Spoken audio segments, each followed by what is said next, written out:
Hello everyone, I'm Adi Oladipo and welcome to the DAZN Boxing Show. We're in Jeddah, Saudi Arabia for the biggest heavyweight fight of the year. Former undisputed unified cruiserweight champion Oleksandr Usyk, now unified heavyweight world champion, will take on former two-time heavyweight world champion Anthony Joshua. Rage on the Red Sea is what they're calling it, and it will take place right here at the magnificent Jeddah Superdome in the King Abdullah Sports City. We are backstage, just hours away from the event kicking off, and look at this. This is, when I say backstage, I mean backstage. This is AJ's locker room. This is where Anthony Joshua will be getting ready, hoping to become a three-time heavyweight world champion. Oleksandr Usyk's dressing room is only 10 feet away as well. Let's have a look at the full fight card.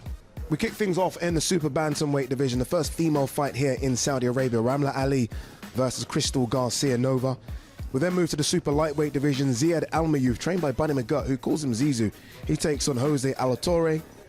Then in the cruiserweight division, Badou Jack versus Richard Rivera. Very important fight in the light heavyweight division. Callum Smith versus Matua Baldalit for the WBC light heavyweight title eliminator. Then an IBF heavyweight title eliminator, Filip Hrgovic versus Yili Zhang. Battle of the big guys, 6'6" versus 6'6". And then it's the big one, the one everyone's been waiting for. Oleksandr Usyk versus Anthony Joshua for the WBA, WBO and IBF heavyweight titles. And let's chuck in the Ring Magazine belt as well. All right, here's the tape for the main event this evening. Remember, it is Oleksandr Usyk, the current unified heavyweight champion, versus Anthony Joshua. Let's start with the champion first, Oleksandr Usyk, 35 years of age, 3 years senior than his challenger Anthony Joshua. Anthony Joshua does have a 3-inch height advantage, 6'6" compared to Oleksandr Usyk, 6'3". AJ also has a reach advantage, a 4-inch reach advantage, 82 inches to 78 to Oleksandr Usyk. Let's have a look at their debut as well. Remember, both competed and got gold at the London 2012 Olympics. AJ turned pro on the 10th of May 2013. Oleksandr Usyk a few months later on the 11th September 2013. As for the weights, and there was a lot of discussion that AJ maybe looked a bit slimmer and Oleksandr Usyk looked a bit bigger. That was wrong. AJ has come in slightly heavier, but not that much heavier, 244 pounds compared to the 240 pounds he came in at September when they fought at the Tottenham Hotspur Stadium. Oleksandr Usyk just a pound heavier at 221 pounds. Anthony Joshua very confident in the build-up to this fight, now trained by his new head trainer, Robert Garcia. We caught up with Anthony Joshua, and this is what he had to say. AJ, we're here again. Weigh-ins are just wrapped up. Last time, it was good, Saudi Arabia, for you against Andy Ruiz. A lot of people counting you out that time as well. I remember it well. This time, they're doing exactly the same thing. Does that give you extra motivation to kind of get the job done? Or is it just a case of, you know, we leave that noise behind, we're here to fight? Nah, don't do anything for me. Like, why are we always focusing on the negatives, what people got to say about us? Like, my mind's in a positive place and my whole team around me believe in me. And that's my source of motivation, inspiration. So I've got people that believe in me, and that's where just my focus is. And every time we ask fighters, how's camp? Most fighters will say, no, the best camp of my life. But this has been a different camp for you. Robert Garcia coming in, I guess different voices, different ideas, learning new things. How has camp been? Camp's hard, just drills. But camp don't mean nothing. Camp just gets you physically ready. You just got to be mentally ready and then go in there and do the job. Like, when you watch boxing, camp is one thing and then something completely different happens in the ring. So camp just gets you to a point and just got to be willing to go that step further in the ring. So I'm still in training camp and I just got to push myself that one last hurdle. I've noticed on your trunks it's killer mindset, right? Is that now the thing, right? I mean, before people would say it when AJ comes in, it was nice. You know, you've been amicable to your opponents. You've been smiling. I've never had to act a certain way to sell a fight. I've never had to go out on my character to try and sell a fight and stuff like that. So I don't know what people mean, like they want me to be a certain way or act a certain way. I've never had to do that to sell a fight. I just be myself at the end of the day. And that's all that matters. Always be true to yourself. You know, you can't please everyone except for the man that's looking back at you in the mirror. It is a tough opponent, arguably. All of them are tough. You know what? All of them are tough, innit? Like, let's go. Let's rock and roll. Challenges are set, challenges are met, and God willing, we'll be victorious, innit? So all challenges are going to be tough at every level. You know, so it is what it is. It is what it is, isn't it? You know, I agree. It is what it is. I mean, you've got to go in there and do the business, and all that kind of talk gets put to one side. You know, when you hear talks of maybe he needs to be more aggressive than last time, he needs to throw more punches than last time. Everyone knows what I should do. Like, they should do it themselves. They can come to Saudi and be heavyweight champion of the world if they know that. If they know what I should do, I know what I got to do. That's all that matters. Why is everyone? It's all talk. It's just YouTube channels and TV channels and journalists all putting in their 2 pence, but none of them have walked my shoes, and none of them could do what I do. So they can all shut up. I'm gonna do what I do, and that's all that matters. I've interviewed you a few times, lucky enough to interview a few times. You seem more mentally ready, I think, than before. I think so anyway. Nah, because it's all just rubbish. Like, mentally ready, just get in there and do the job. Like, it is what it is, isn't it? It's like, I am that I am. I'll just go in there and do my best at the end of the day, and then we'll chat after, right? So you're saying now I'm mentally ready. All right, cool. Whatever happens, you'll have another opinion or another conversation with me after the fight. So I think after the fight conversation is more important than this. Right now, we're just going through a process. So there's not much to say except for I can't wait till the first bell. And then after, I think when we catch up, we can then reflect on everything I've been through. Then we can have more of an in-depth conversation. But at the minute, it's just, there's not much else to talk about except for let's get ready to rumble. Finally, I was looking at your punch stats from the first fight. I studied. And I thought you threw a lot of punches. You know what made me, even when I was there at the Tottenham Stadium, people need to do the studies that Ade does. But when I was watching it at the Tottenham Stadium, I thought, okay, he's not throwing enough punches towards the end. You're throwing a lot of punches. Yeah, but I threw more than Usyk in the CompuBox stats. I threw more than Usyk. Obviously, his were more effective. All I just have to do is throw the same amount plus and make mine more effective than with Victoria's. So I know what I've got to do. Everyone do this and steam forward. I could do it on my back foot. I could do it steaming forward. I could do what I want in that ring. That's what matters. Joshua's got his hands full. I'm always obsessed with your weight. I don't know why. It's just a thing I am. I have to be honest with you. Do you bet on my weight? No. I just say I think it looks a bit lighter, it looks a bit leaner, but sometimes you might trick me with your lighting. I don't know what you do on your Instagram photos. You're a bit heavier. Am I? You're a bit heavier, a few pounds heavier. Is that on purpose or is that just what it is? That rice and lamb, like, you know what I'm saying? It's hard to stay away from the luxuries in Saudi. I'm joking. It is what it is, honestly. I don't watch my weight. I'm a heavyweight. We've got the luxury of being able to do what we do. But I'm fit. Like, that's the main thing. I'm definitely fit. I run longer, train harder, more minutes on the clock, less minutes on the rest. And, yeah, just ready mentally as well. I like when I look around the locker room here and I see, you know what I see? I see the A-team. I see all the faces that have been here from the beginning. Here as well. I see Femi, I see KD, I see Freddie. We'd have to rent out this whole arena. Like this is like a nice small team. This is like our intimate team that have been here from the beginning. And we'll be here at the end. Like, these people are with me through thick and thin. A lot of people are with you through the good. Do you know what I'm trying to say? These people are with me through thick and thin, and that's why they're here now. AJ, good luck on Saturday. Respect, my brother. Free time? Inshallah. Let's look at Anthony Joshua's last 5 fights. Oleksandr Usyk back in September of 2021 at the Tottenham Stadium. AJ losing by unanimous decision. AJ stopped the Bulgarian Kubrat Pulev in the 9th round of December 2020. In December of 2019, he got revenge against Andy Ruiz here in Saudi Arabia. AJ boxing his way to a points decision, in doing so, becoming a 2-time heavyweight world champion. Probably one of the biggest shocks in boxing back in June of 2019. Andy Ruiz stopping the then unbeaten AJ at Madison Square Garden. An American debut to forget for Anthony Joshua. And AJ stopped the Russian Alexander Povetkin in the 7th round at Wembley Stadium back in September of 2018. Meanwhile, Oleksandr Usyk has been perfect across 2 weight classes in his last 5 fights. Last time out at the Tottenham Stadium in London, he beat Anthony Joshua to become the unified heavyweight champion of the world. Before that, he passed his first real test at heavyweight, beating the tough and rugged Derek Chisora by unanimous decision, although he had to come through some rough moments. His first fight at heavyweight was against American Chaz Witherspoon, a test he overcame easily, with Witherspoon retiring in his corner after 8 one-sided rounds. His last fight at cruiserweight was arguably his best ever performance, beating and stopping Tony Bellew at the Manchester Arena. And finally, he became undisputed, something he may do at heavyweight, when he beat then undefeated Murat Gassiev to become undisputed cruiserweight champion of the world. Here we are with the head trainer of Anthony Joshua, Mr. Robert Garcia. Really appreciate you taking time out so close to a fight to come and speak to us. The first thing I've got to ask you, where is AJ mentally? That's the question everyone wants to know, right? Physically, it looks incredible as he always does. Mentally, where is he?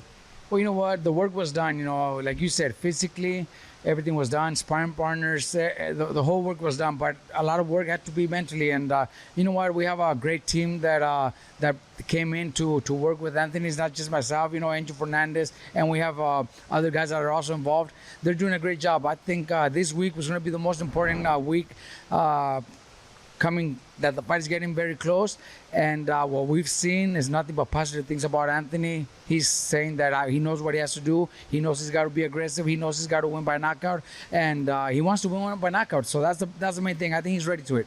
You've been working with AJ now for a few months. I think a few months were in secret, a few months we know about now. Where was he when you first started training with him? Like, was he down? Did you look at him as though this is the guy that's got something to prove? Where was he? You know what? Not really. Since the first time we met last October, and then when I came to England in December, the first time for a couple of weeks, he was positive. He knew what he did wrong. He knew what he had to do, what he had to change, and he's been training for it. Obviously, it couldn't be a perfect camp. There was some bad days. You know, like every camp, nobody could say they had a perfect camp, but you know, it was mostly good. The whole team knew exactly what we want, and nothing but positive things, and we've been doing that. So, and like I said, this is the most important week, and mentally he's ready. I'm sure you and AJ have watched the first fight back a few times. What did he do right in that first fight, and what do you think he done badly wrong? Well, you know what? This is my first camp with him, but what I hear from everybody in camp, that you know, everybody that's been with Anthony before, they've told me that they have never seen him with the attitude, the type of training he was doing in a couple of years. So not just in the last fight, but in a couple of years. So that makes me feel good. You know, they've all told me that this is the best he's looked in a couple of years. They all say that for the first fight against Usyk, that it was probably his worst training camp. So that makes me feel better because he had a good camp. You know, we had a good camp, and the work was done. He looks a bit slimmer. I've not seen him yet here, but he does look physically a bit slimmer. Is that something you guys have worked on in camp, so he does come in a bit lighter? You know what? I just need him to be fast. I'm not. You know, he knows he thinks he could win by knockout, and he says I need to win by knockout. But that's not my mentality. I think we could also win by decision. I think if he fights smart, and that's why I want him to be fast. His punches have to be fast, and combinations have to be very fast. So we could also win by decision. So you know, if he's a little bit thinner, it's just because of the workout we did, not because we tried to make him lose weight or anything like that. He was eating really good. Camp went well. You know, he didn't. We were not cutting any weight. It was just natural. So I think if he lost weight naturally, that's just a good thing. Yeah, you're right. In the opposite corner is Oleksandr Usyk.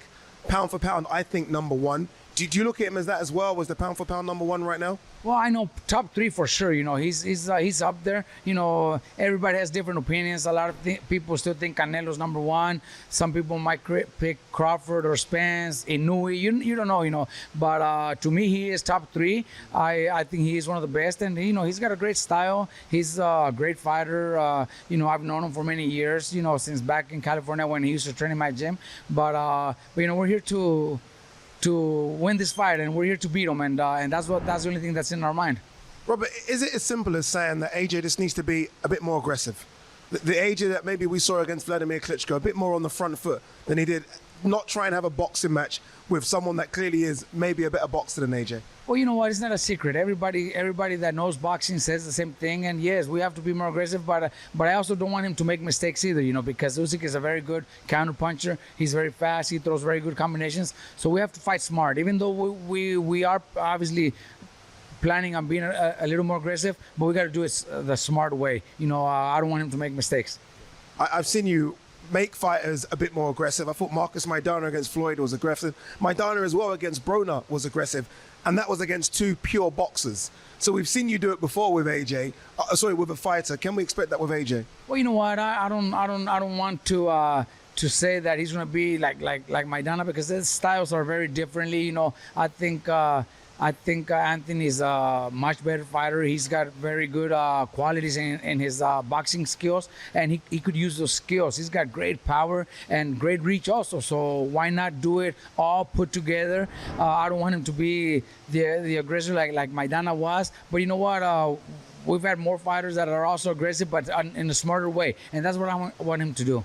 What happens now for the next couple of days? Is it just chill out, get a massage, relax, just take your mind, if you can, away from the fight? You know what? Yesterday was probably our last training session. Today we do a little workout. It's going to be just shadow box, something very light. We don't want him to overdo it. I know he already had a training camp, so he's in great shape. It's not like he's going to lose condition in the next couple of days. I want him to rest, eat good, and rest. Most of these days, I know he's got to take care of a lot of different things, but for the most part, I think rest is the most important thing. I feel like there's a lot of pressure on you, and there shouldn't be going into this camp. I feel like it normally takes a trainer and a fighter to get at least 3 or 4 fight camps to get in sync.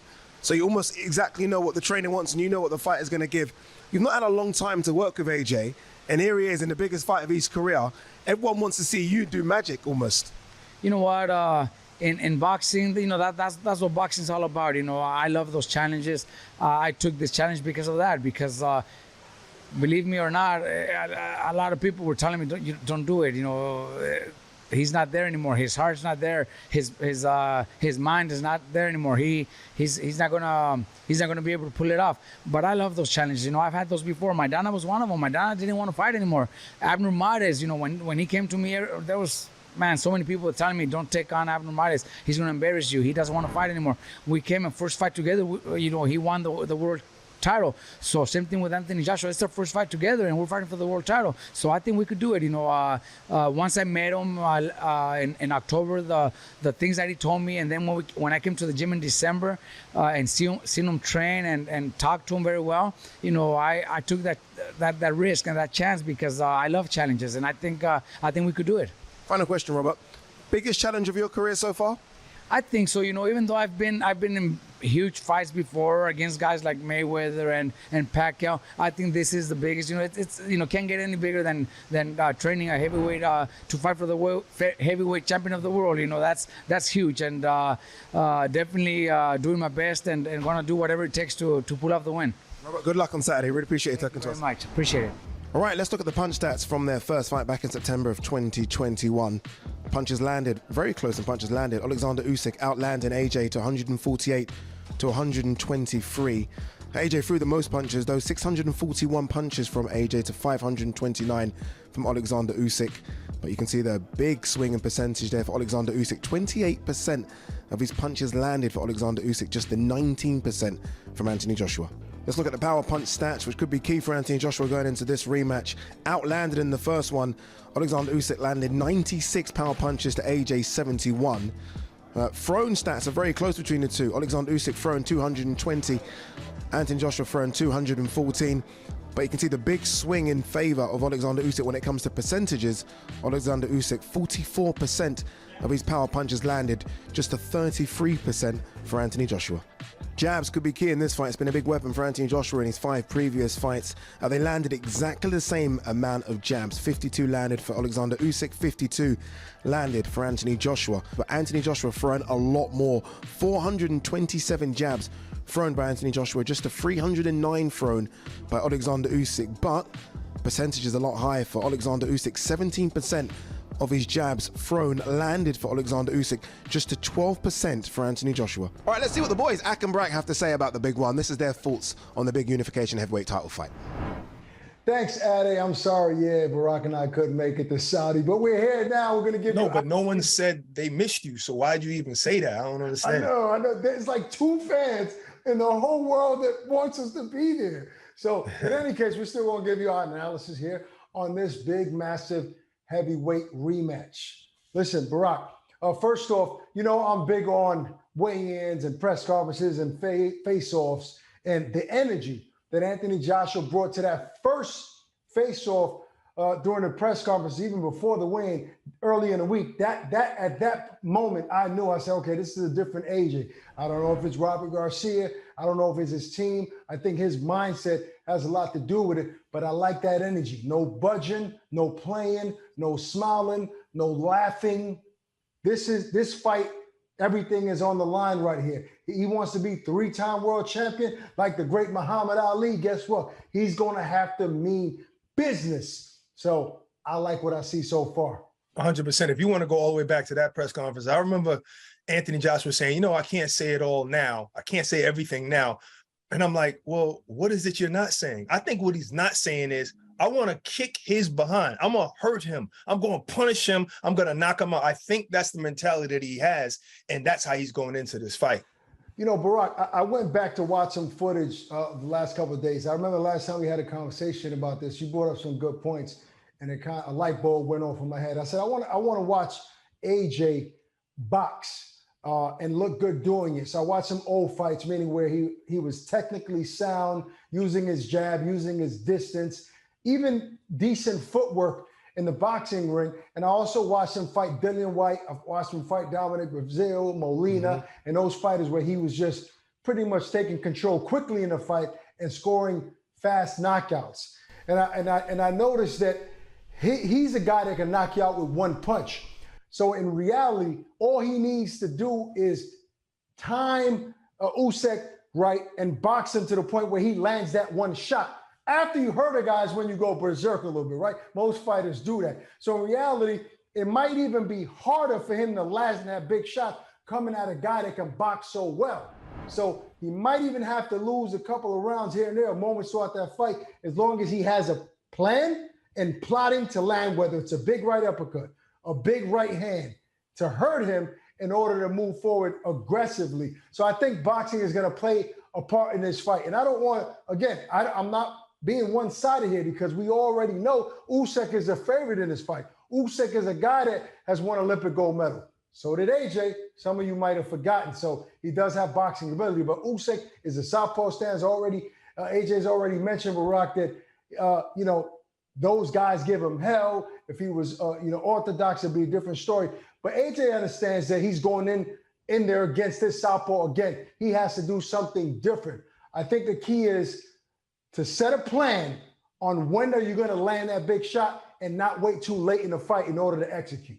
Yeah, I would have never thought it was because Usyk was a southpaw that Joshua had trouble. I thought it was just the style that Joshua chose to fight that particular night. I can say this.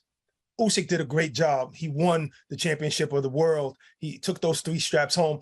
But guess what? He literally only landed 25 punches more than Joshua. So when you go back to the tape and you're a coach and you're talking to Joshua, you're like, you only lost by a little. You lost by a couple of rounds, a few rounds at the most, and you just need to tweak certain things. Now, this is the thing.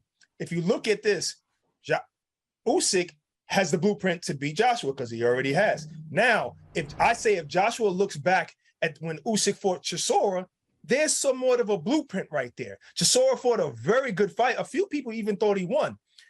He made Usyk throw 150 more punches because he was on him. He stayed on him. He made him throw those punches. And that's the thing. And that's some of the things that Joshua can tweak, being that he's longer, he's taller, he can use his reach, he can back him down with the jab, he can jab more. I think in the first fight, they landed exactly the same amount of jabs. I think Joshua needs to jab more, push him back more. Something else that people are not talking about, Barack, they keep talking about styles and approach and how he's going to approach this fight.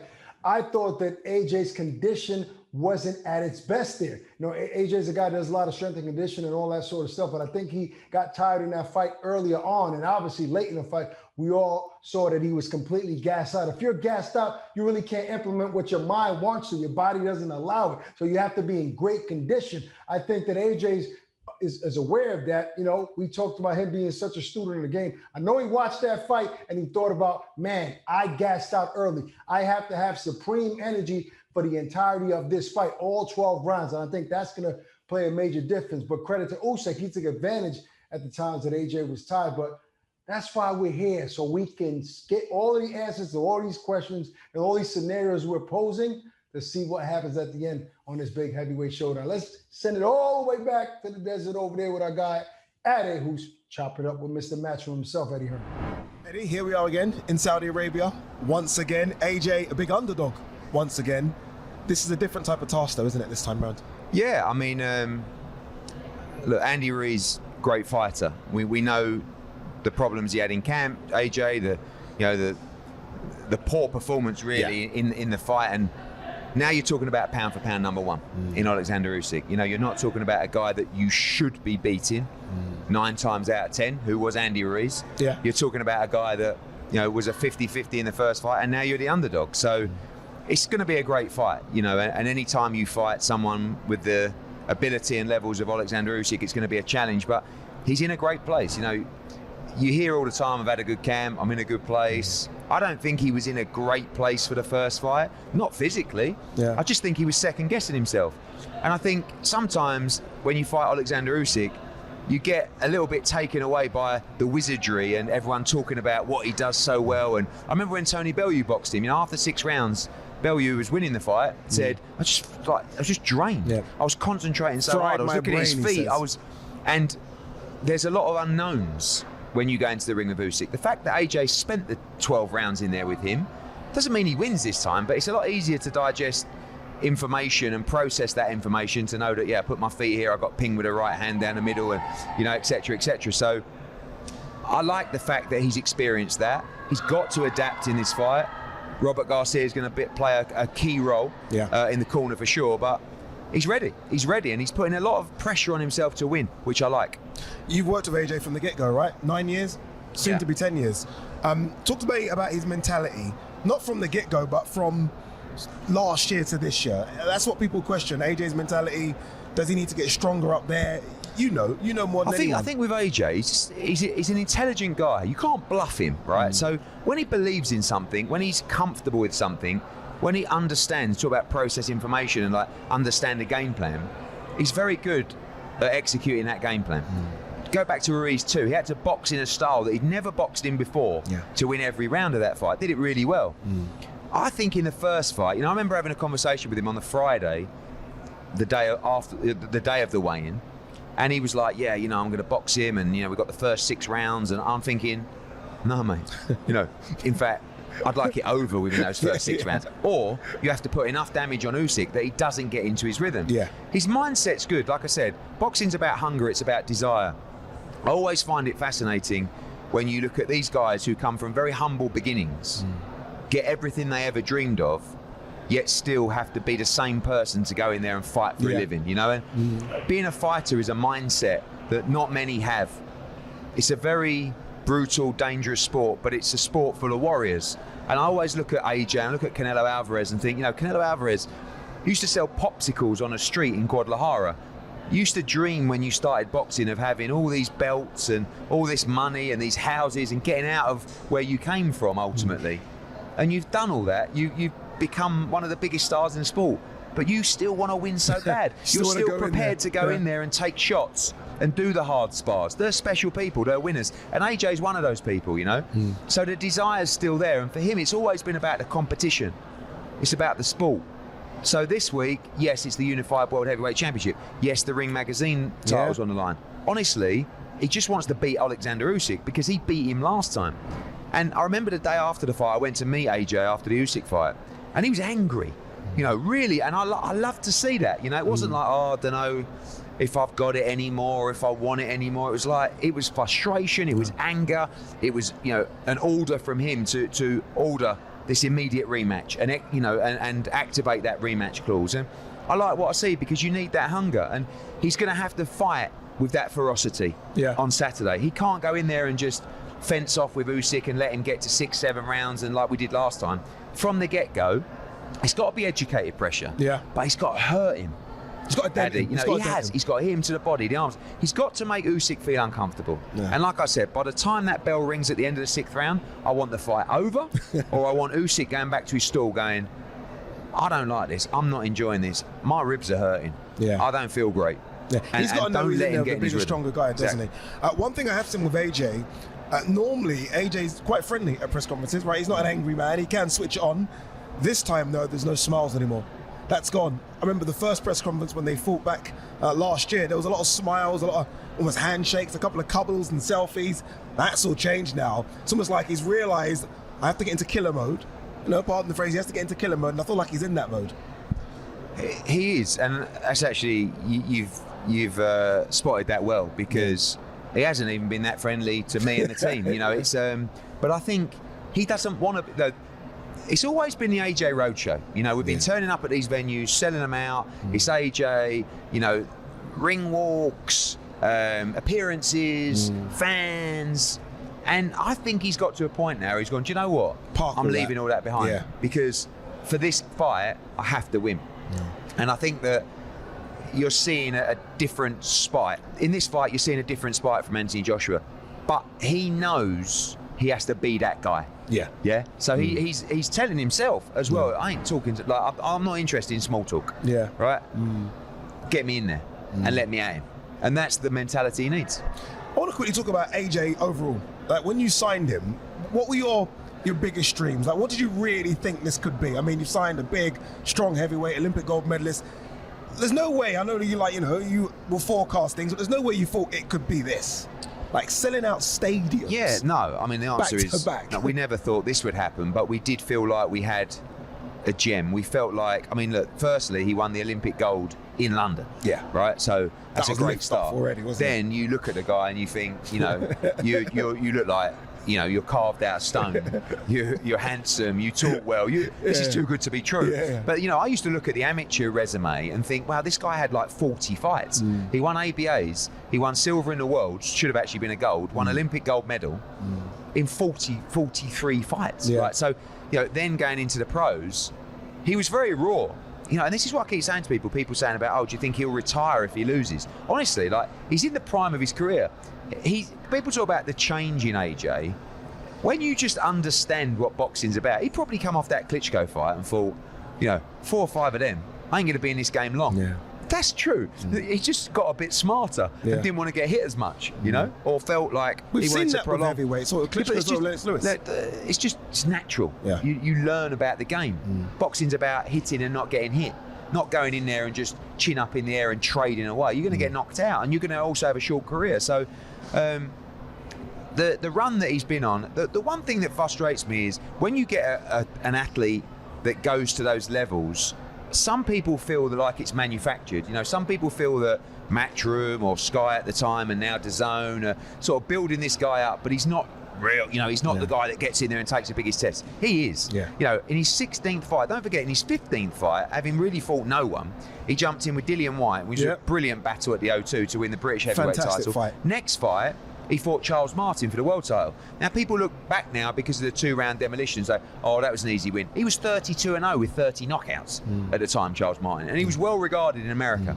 Anyway, knocked him out, then Brazil, then Molina. Then in his 19th fight, he jumps in with Klitschko at Wembley in front of 90,000 people. 19th heavyweight fight. That's great. When you That's think one of like the that, greatest fights it's of all crazy, time. isn't it? Yeah. Then he has to fight Pulev in a mandatory. A week before, it's Takam, who was, you know, on good form then as a mandatory. Then unifies in front of 80,000 against Joseph Parker, right, in his 21st fight. Then goes off, fights Povetkin in a mandatory. Then fights Ruiz at Madison Square Garden. Then rematches Ruiz in Saudi Arabia.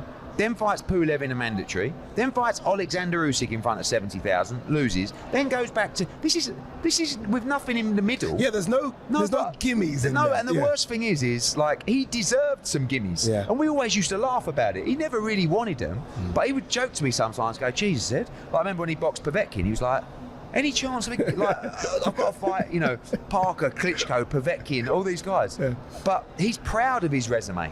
We should really champion his resume. Yeah. And if he beats Usyk this weekend, which I believe he would, he will go down as one of the heavyweight greats. I agree with that statement, by the way. So we should champion the fact that this guy that doesn't need to fight these guys because of the profile that he's built, chose to fight them and wants to fight them and isn't afraid to lose, not protecting an O, just wants the experiences, wants the respect and wants the resume. So let's give him that respect. Is he fighting the pound for pound number 1 on the weekend? At the moment, yes. I mean, you've got some great fighters. I still feel like Canelo Alvarez, it's hard to take you off pound for pound number 1 when you've stepped up to a weight class you shouldn't be in. Yeah. But he lost. Yeah. So you should step back a couple of steps back. And at the end of the day, Usyk was the undisputed cruiserweight champion. He beat all the champions, moved up to heavyweight, beat Chisora, beat AJ. I mean, you know, across the board, across the resume, he's the pound for pound number 1. But so many, look, you got Crawford, you know, you got Spence, you got all these other fighters. But for me, right now, he's the pound for pound number 1. And if AJ wins, I'm not saying you should be elevated to pound for pound number 1. He's got to jump you in must the go pound on for that pound. list. He's got to go on the list. Without doubt. 100%. And that would mean a lot to him.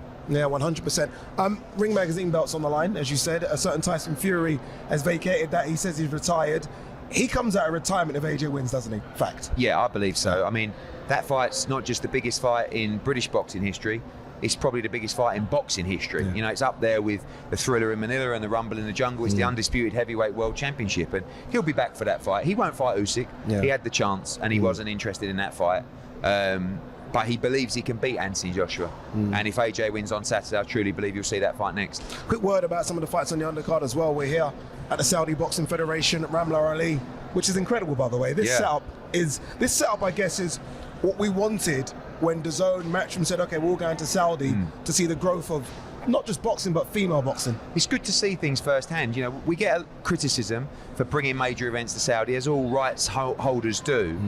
But I've seen so much change. Forget the Saudi Boxing Federation, just being out in Jeddah, like massive change over the last 3 years. And when you come here, don't forget on the card this weekend, the first ever female professional bout with Ramla Ali. She's got like 40 females here today who want to get into boxing or are already boxing. It's amazing to see. And it shows you the growth. Participation here at grassroots level up over 300%. They're investing heavily into the sport, into the grassroots, and that's really important for us as well, coming here. So it's amazing to see. Callum Smith as well, WBC final eliminator. Yeah. He wants the Beterbiev fight. He does. Like, he's like, I want it next. Yeah, I mean, look, he's back to Saudi where he beat George Groves to win the World Boxing Super Series.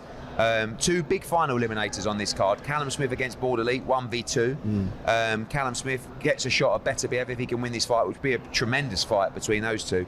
And Filip Hrgovic against Big Bang Zhang Zhilei from China. I'll tell you, don't blink in that fight. Someone's getting sparked clean out. And, it could be even man. You know, Zhang is very dangerous early. As the fight goes on, you know, he's getting on, and Hrgovic is very good. But the winner of that fight will be mandatory to the winner of Usyk against Joshua. So lots to play for. Is it and the new on Saturday? I really believe so. I hope so badly. You know, we're out here to promote this fight, but it's a personal mission. You know, I want to feel like the B-side. I want AJ to feel like the challenger in this fight. Like he has nothing. Like when he walks into that ring, just have a look across the other corner and see all that gold there glistening, and know that you're one punch away, or one dominant round, or one great performance away from recapturing all those belts and becoming a 3-time world heavyweight champion. Eddie, before we let you go, a couple of really big fight cards coming up. September 17th first, Canelo versus GGG. The spice between those two. I mean, fight week's going to be a lot of fun. You know, September 17th, top to bottom, the best card I think we've ever done. It's one of the biggest nights we've been involved with in boxing. Las Vegas is going to be absolutely bouncing. I've never seen Canelo Alvarez like this before. He's training like a monster, and so is Gennady Golovkin. I'm telling you now, these two are going to meet in the middle of that ring at the T-Mobile Arena in Las Vegas, and they are going to go to war. Canelo Alvarez said to me and the media, I will not be happy unless I'm standing over this man having finished his career. Gennady Golovkin didn't say too much at the presser, and then does interviews and says a lot. I want these two going at it on fight week. We need to bring the truth out. Gennady Golovkin can't stand Canelo Alvarez, and Canelo Alvarez cannot stand Gennady Golovkin. They have one thing in their mind, and that's to knock each other out. You will see the best of the 3 fights in a trilogy on September 17th live on DAZN pay-per-view. And finally, another big one live on DAZN pay-per-view. This one's massive. Conor Benn versus Chris Eubank Jr. Massive. In fact, when I said that, he said I had a Chris Eubank Jr. versus Conor Benn. He made sure he corrected me. Huge. Could have done a stadium. I mean, O2 Arena. I could have done 3 stadiums, but really, O2 Arena is a bear pit. It's a great place for this fight. Mate, this fight, when I announced this fight, I knew this was huge. To bring Eubank Jr. against Benn to DAZN is massive for us in the UK. It's massive for the global platform. It's going to do huge numbers, and you are going to see an epic fight. Eubank Jr., great fighter. Conor Benn, a little bulldog, going in there, stepping up the weight classes. They're going to go at it. The dads are going to get involved. Born rivals, we know. This fight has so much history. It's going to be huge on October the 8th. Certainly is. And what's going to be huge as well is on Saturday, don't forget Oleksandr Usyk versus AJ. Unified heavyweight titles. The Ring Magazine trinket is there as well. Just adds a bit more spice to it. Remember, you can catch action live on DAZN. The weigh-ins took place yesterday at the Jeddah Superdome, the co-main event. It's a battle of the big boys, and it's an IBF final eliminator as well. The winner of this fight will take on the winner of Oleksandr Usyk versus Anthony Joshua. Filip Hrgovic, 6'6" of him, taking on Zhilei Zhang, also 6'6". The battle of the unbeatens. As they say, someone's O has got to go. Don't blink on that one. Should be an absolutely fantastic scrap. And then to the main event, Oleksandr Usyk, very confident, unbeaten. He should be confident. Former undisputed cruiserweight champion, now unified heavyweight champion, taking on Anthony Joshua, 2-time heavyweight champion. Will he become a 3rd-time heavyweight champion? A cracking main event. And now an even bigger fight because the Ring Magazine title's on the line as well. The boxing world is certainly split about this big fight. Some going Anthony Joshua, some going Oleksandr Usyk. Let's hear from those people now and what they had to say about the big one. Usyk, AJ. I'm going AJ this time around. I think he'll make the adjustment. I like Robert Garcia in his corner. He'll teach him to be, more aggressive, fight off the front foot more. I think he needs to put that pressure on Usyk. Usyk's a boxer. Usyk can break you down, but Usyk is not a big puncher. I don't think so for heavyweight. Usyk, he's so mentally strong and physically strong too. I think that he went out and he got it that first time, and he's just overpowered mentally Anthony Joshua, and I think he can do it again. I like Anthony Joshua. Anthony Joshua know that this fight ain't won. This is his career. I gotta go with the man that's not desperate, but I gotta go with the man that has nothing to lose. I like Joshua. I like Joshua. I want Joshua to be victorious, but I don't know. Usyk is just, he's a great boxer. He showed he dominated in the first fight. So, but I don't know. Joshua looks like he has his head on right and he's coming with a different game plan. But I just see Usyk being too much. Anthony Joshua, decisión. Usyk, I love Joshua, but I don't see him doing anything from the first fight that, can offset Usyk. It's going to be a tough fight for AJ, but I think AJ comes in this fight a lot more confident because he went through the fire once before. Because of his inexperience, he has to go through the storm first, look through the other side and say, hey, I figured it out. But he's going to have to start getting it right the first time, bro. Because you ain't going to have these opportunities to always have these rematches. And if he beats Usyk, man, I think that brings Tyson Fury back for the big fight, man, that we all could really get excited about. Tyson Fury versus AJ Anthony Joshua, bro. Don't forget, you can catch the DAZN Boxing Show with myself, Tony Bellew, and Akam Barak, and another new show providing daily content hosted by yours truly, the DAZN Soccer Show, the first ever global show covering all aspects of the beautiful game, with daily content drops featuring in-depth interviews with a multitude of high-profile faces from the sport on everything from the biggest headlines to the insider news. That's it for the DAZN Boxing Show right here at the Jeddah Superdome. We're a few hours away from the big one, Oleksandr Usyk versus Anthony Joshua. Will Anthony Joshua get what he calls his belts back and become a three-time heavyweight world champion? Will Oleksandr Usyk prove that he is just that good and the pound-for-pound #1? Make sure you stay locked into DAZN to find out.